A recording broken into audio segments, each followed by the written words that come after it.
Hey guys, welcome to today's video where we are going to cook all throughout the video. It's a meal prep that is worth 1 week. I've had requests from some of my fans, not one, some of my fans, so that I get to make foods that are meatless. Honestly, we have various viewers. We have viewers that don't take meat. So here are the recipes for meatless foods. So I'm going to start by making these dark lentils. These are very dark lentils and they're very tiny. Normally we are used to brown lentils that are a bit broad, but these are very dark and very tiny.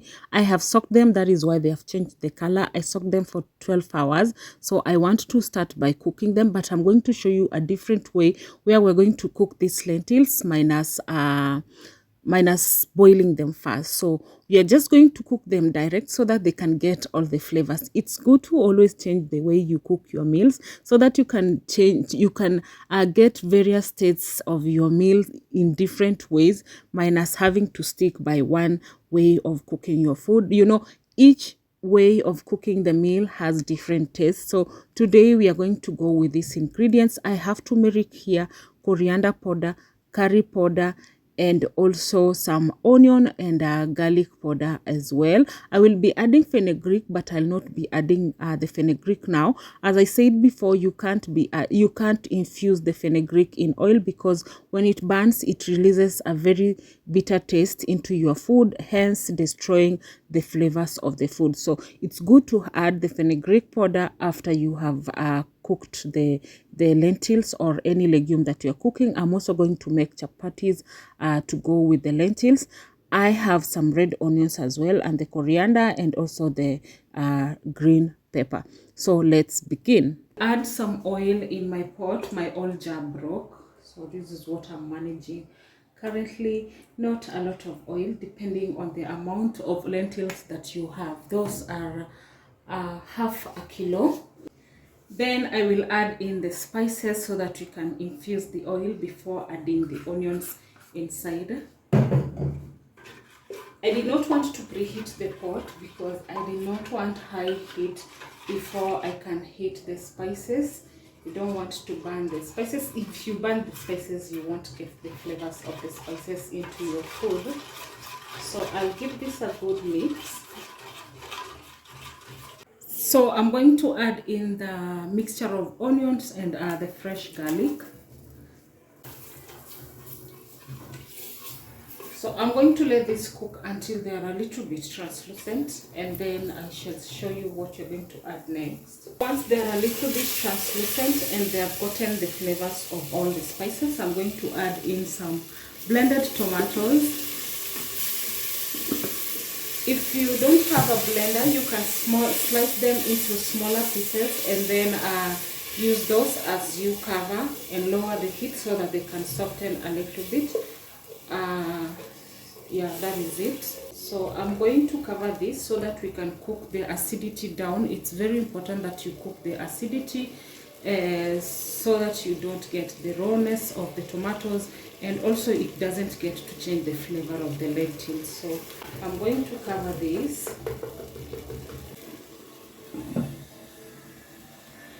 It's been around 5 minutes, so I think this is cooked.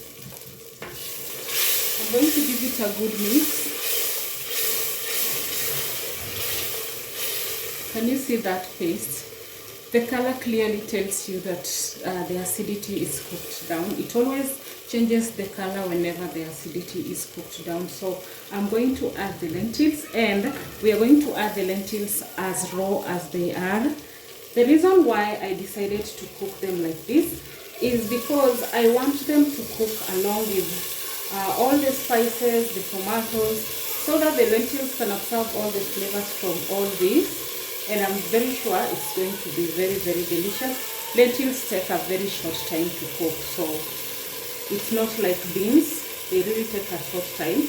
I'm going to put a timer, and then I'll give you exactly the time that the lentils took to cook on an earthen pot.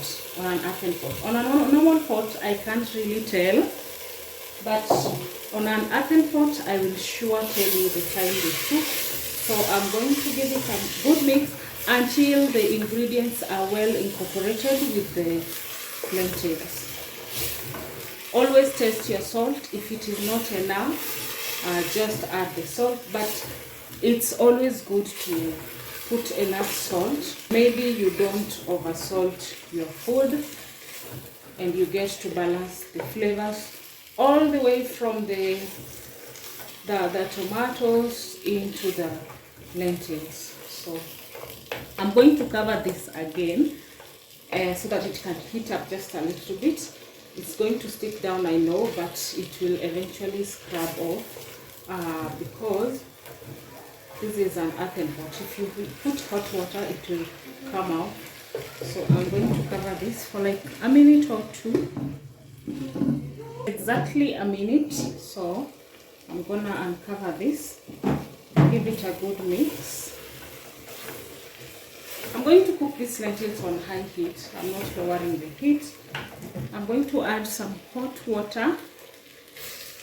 Let me make a hole.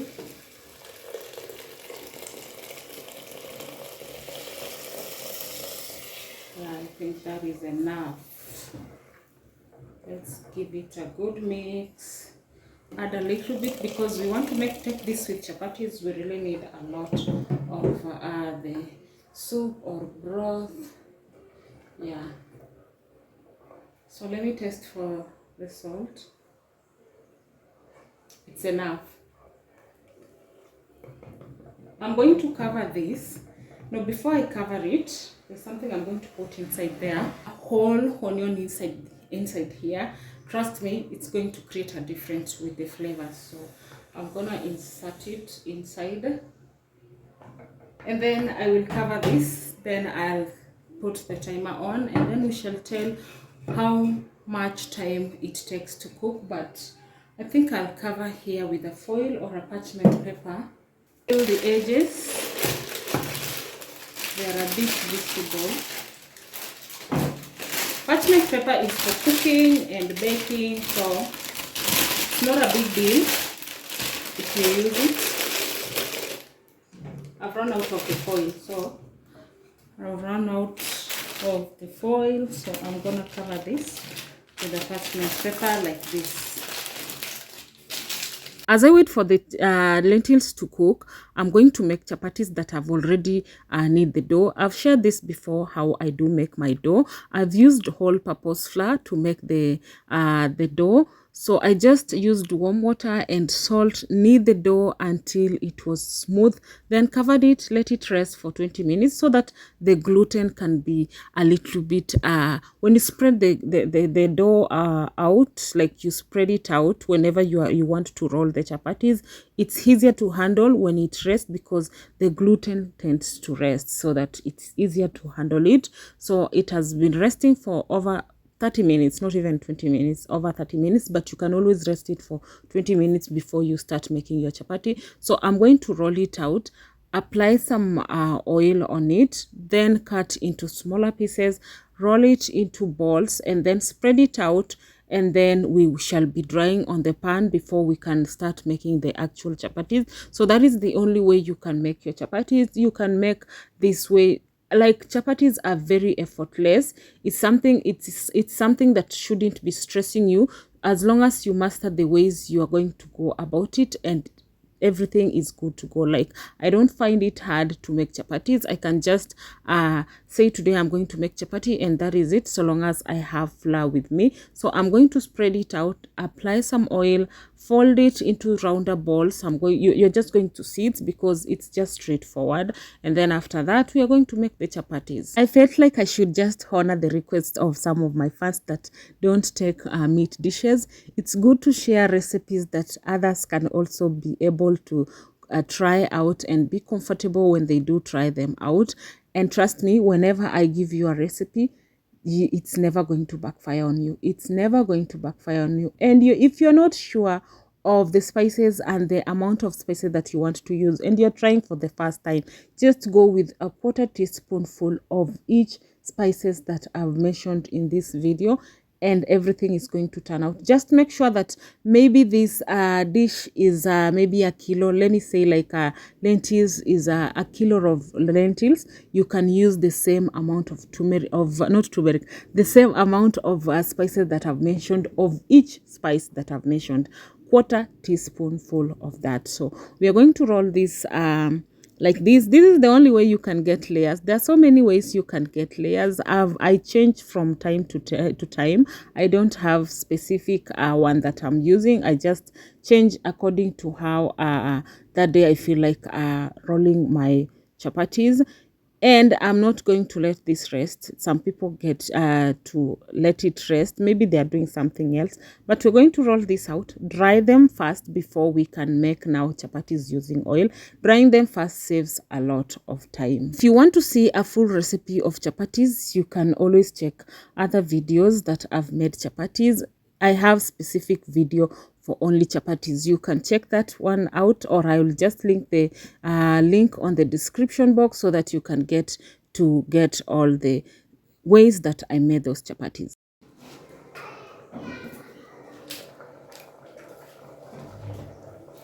This has been 10 minutes. 10 minutes.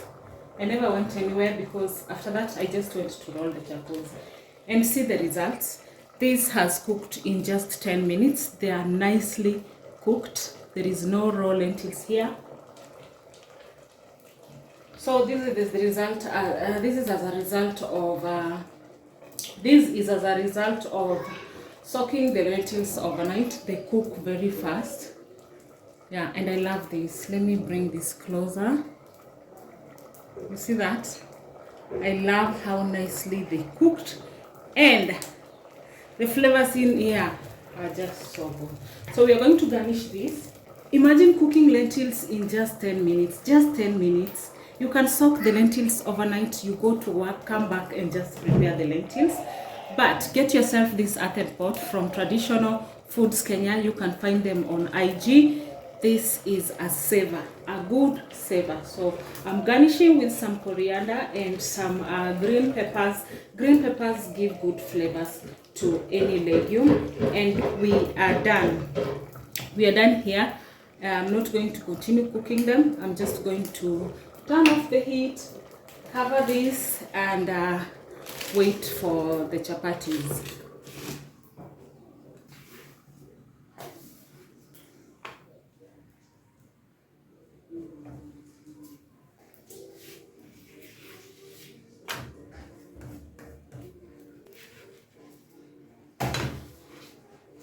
So I'm done drying them. I'm going now to use some oil.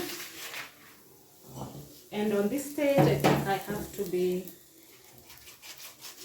have to put in some speed, because at this point they cook very fast.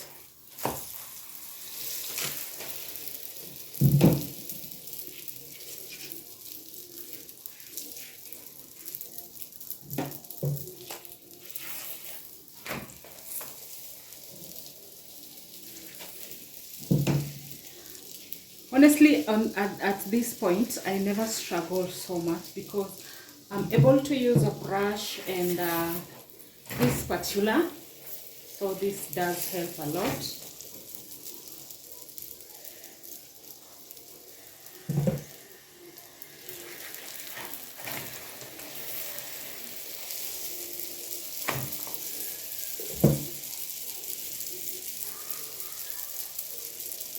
You can layer as many as you can handle. That is how I love doing it.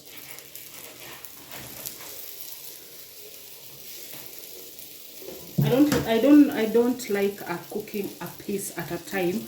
I just feel like it takes my time. I don't know if it is my just imaginations, but I love layering. And you can see the outcome.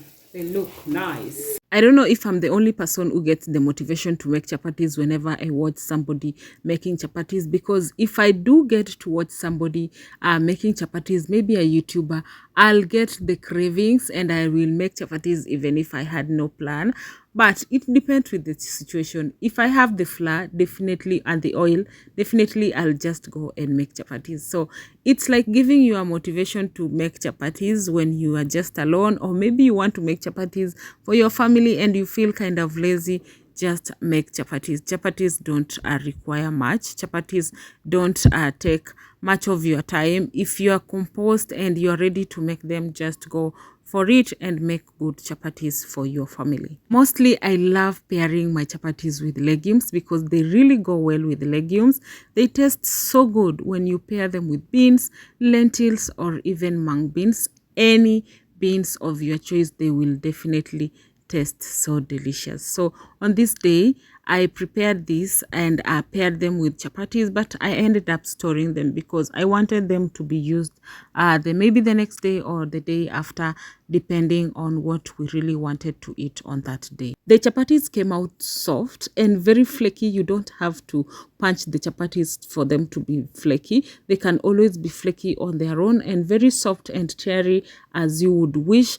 As I said, just rest the dough and you will get soft chapatis. Resting the dough is the main secret for you to get very soft chapatis. It doesn't matter the flour that you're going to use, you're going to get amazing result, and they look so good and very soft and very delicious. There is no offense when you do romance your dishes, and somebody once told me that, and I really appreciate that, and I've learned to embrace that. The lentils came out delicious and very creamy and very tasty. The next dish is still a legume, so I'm adding in some oil into my pot because I'm still using the earthen pot. I'm using the same spices, that is the garlic, onion powder, coriander powder, cumin powder, some not fenugreek. I will be using fenugreek later, but I've added also some curry powder and also some turmeric powder. I've added some fresh onions and fresh garlic. I'm going to let them brown a little bit, then add in the chopped carrots. Yeah, these are like 3 medium sized carrots. I've chopped them into smaller cubes. I made sure that I've peeled them because if you use with the peel, the taste also going to change. It's going to be a different one. Then I've added in blended tomatoes. I'm going to give this a good mix. Cover it, let it cook down the acidity. As always, I still stress on that you have to cover it to let it cook. Other side, I want to make some rice. So I've added some oil. I've added some fennel seeds, like 5 of them, and then I'm going to add in the same spices that I did use on the lentils. I've added some fresh onions and fresh garlic. I'm going to cook this until they are a little bit translucent, and also I've gotten the flavors of all the spices.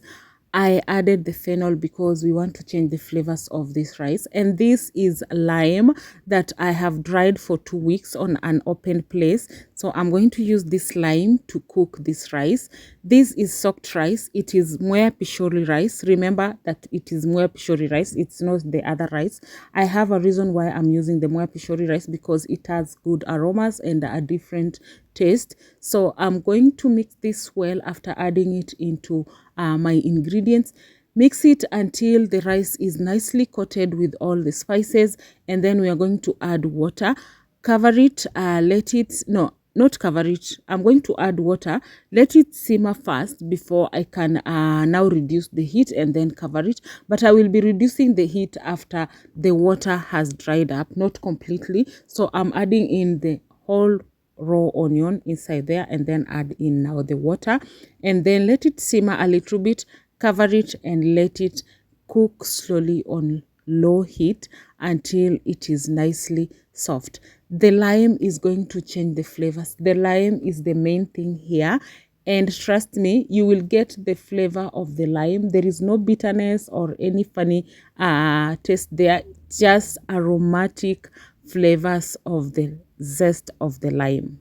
I love playing with the ingredients, so whenever I give you any recipe, it's not like I'm experimenting for the first time. It is something that I've tried, tested, and I know how nice it tastes before I can bring it here to share with you. And that lime is a game changer when it comes to that rice. So this sauce is nicely cooked, and I'm going to add in the legume that I want to be cooking this inside that sauce. And these are split green grams, yeah, split green grams. I already soaked them for almost 7 hours just to remove acidity. You know, legumes have a lot of acidity, so soaking them does help a lot to reduce the acidity that they're going to cause in your stomach, or flatulence. Nobody loves flatulence, so soaking gets rid of all that. So I'm going to give it a good mix and then add in the fenugreek powder. After adding in the fenugreek powder, I'm going to add some water. Cover this, let this cook for almost 20 minutes. This took 20 minutes. It's not the same as the lentils, but this did take 20 minutes. So this is the fenugreek I'm adding inside here. Always use a teaspoonful of fenugreek powder. If you use a lot, it is going to flatten the taste of whatever you're cooking. So also go low on the fenugreek powder. You can use quarter. For a start, just use quarter teaspoon. And then I'm going to add in some water, and then I've already tasted the salt. It's not enough, so I'm going to add a little bit of the salt, and then I'm going to cover this. Let it cook for 20 minutes. I'm going to cover the same way I did cover the lentils. I'm going to use a parchment paper to cover it. The reason why I love testing for my salt is because I want to balance the flavors all throughout the cooking. You don't have to be putting food on the table and everybody is asking for the salt. So always balance the flavors. Don't over salt. Don't go low on it. Just balance every flavor from the cooking. So I'm going to cover this, let it cook for 20 minutes and it will be done. Yeah, simple ingredients, pocket friendly. Like getting legumes is very affordable. You don't have to sacrifice your pocket for you to put delicious meals on the table, and legumes come in handy. Legumes are things like beans, all kinds of beans, all kinds of lentils. Those are legumes. So I'm also going to cover this, lower the heat, and then we shall be done. Give this rice like 5 minutes and it's done. The aroma from the lime and everything, it smells so good. There is a difference when you use the fresh lime and also the dried lime. I would suggest you just let the lime just dry on an open place in your kitchen and then use it. Don't use fresh lime. If you use fresh lime, you'll get some weird bitterness. So the split green grams are also done, and I'm also going to garnish with the same thing, that is green pepper and also some coriander, and that is it. So I'm going to put this aside, let them cool, and then I'll serve them in containers so that I can be able to store them later. Look at that, just look at that. How delicious can that be? How delicious can that not be? Yeah, that is the correct way to say it. So the next thing I'm going to make here is still a legume. Yeah, it's all about the legumes because most vegan dishes involve a lot of legumes. Next time I'll be sharing on a different thing that involves vegan dishes, as I also include the meat dishes, so that we can capture both the viewers that don't take meat and also the viewers that love meat dishes. So here I'm using the same spices and then adding the same onion and garlic powder, but I'm adding a different thing, that is tomato paste, into this dish, and then I'm going to actually mix everything well until they are nicely combined, and then add in the legume of my choice that I want to make today. So I'm adding in tomato paste instead of the fresh tomatoes. The fresh tomatoes and tomato paste taste different. Like the tomato paste has a little bit of tanginess compared to the fresh tomatoes. The fresh tomatoes lose their tanginess when you cook them and get rid of the acidity. This one also has cooked but has a little bit of the tanginess. Maybe it depends on the tomatoes they did use to make them. So we have here combat beans. Combat beans are very green. When you buy them, they are jungle green. I did soak them and then cooked them in an earthen pot. They are soft but not mushy. So I'm going to mix everything nicely, cover it, and then add in some rice water. Yeah, I'm going to add rice water, not necessarily rice water, rice paste, because I have some rice flour. I'm going to mix with some water and then add inside here just to thicken the beans and also give them some good flavors. When it comes to rice flour, just use a little bit, like a teaspoonful, and then mix a cup of water and then add it into your beans. Add a little more water to make more sauce from it. Always mix your beans well until they're nicely combined with all the ingredients inside that pot, and then I'm going to add some water so that we can create some sauce. So I'm creating a hole there. I have a reason why I always create that hole, so that the water can spread evenly from the bottom instead of you just washing down all the spices from the beans. And then after that, I'm going to give it a little bit of a mix and then cover it with a lid, or just let it simmer a little bit before I can cover it with a lid.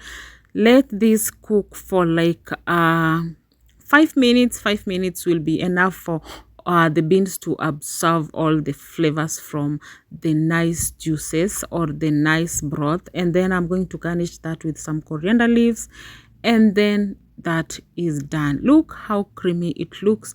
Look how delicious it looks. With the spices, they serve that really well, and I love the outcome.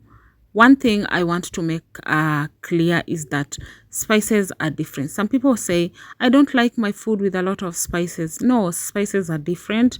We have natural spices and we have other spices that are not natural. We shall talk about that later in a different video. So here I'm making some egg curry. Yeah, egg curry. Some people love egg curry. They don't take meat, but they do love egg curry. So I have added some oil into my pan, and then I've added some onions. I'm going to give this a good mix until they're translucent, and then we are going to add in the spices, the same spices that I did use, but this time I went with curry powder, turmeric, and onion and garlic powder. Those are the only spices that I did use. And then I'm going to add in some blended tomatoes. I blended like 3 tomatoes. Give this a good mix. Cover this, let it cook down the acidity, and then I shall be adding in the eggs that I've already boiled, peeled, and then cut into half. I love my egg curry having coconut cream, but I did not have coconut cream, so we shall be using rice water as well. Yes, I know I had mentioned I was going to use it in the beans, but I did not use that in the beans. I just went with plain water. So this time we are going to use it in this egg curry. So I'm going to give it a good mix after it has cooked down the acidity, and then I'm going to add in the rice water that I've already mixed. Remember, the rice water I mean by the paste of the mixture of rice flour and some water. So I've added that into my egg curry. I figured out it is going to taste better. It is going to give a thicker paste inside the egg curry rather than giving the thicker paste into the beans. I decided that the beans should just have their natural flavors and also the flavors from the spices, and then use this rice paste inside the egg curry. And after that, I've tested for the salt and every flavor that I wanted to get before I can add in the egg curry. And then I'm going to add in my eggs and then cover this, let it cook on low heat for like 10 minutes. As the yolk breaks down, it brings in more thickness and more flavors into your egg curry. So cover this, always lower your heat, let it cook, and it is done. We are going to garnish this with some green pepper. Yeah, green pepper really tastes amazing when it comes to egg curry, and I love adding green peppers into my egg curry. You can also add some coriander because it also tastes so good. I hope you got to enjoy these recipes that I've shared today. I hope you loved my recipes, and they are very helpful for those who don't take meats, and also for those who take meats and also love alternating with other meatless dishes. I'm done cooking. I have the rice here. I have chapattis. I have the split green grams. I have the beans, still split green grams, some rice. I also have the other lentils that I started with, and I have the egg curry, and this can go for like 4-5 days. I have greens in the fridge. So I have these greens. This is a mixture of pumpkin leaves and the leaves that I plucked on the last video, which is in the rema. So I boiled and fried them with some onions and tomatoes. So we have the greens that can carry us for like 5 days. Yeah, this is a lot. This is a lot. And also I'm yet to make other greens. Thank you for watching this video up to this point. Thank you so much for sticking around. If you borrowed something, let me know in the comments section whenever you get to try out these recipes. Until my next video, bye guys.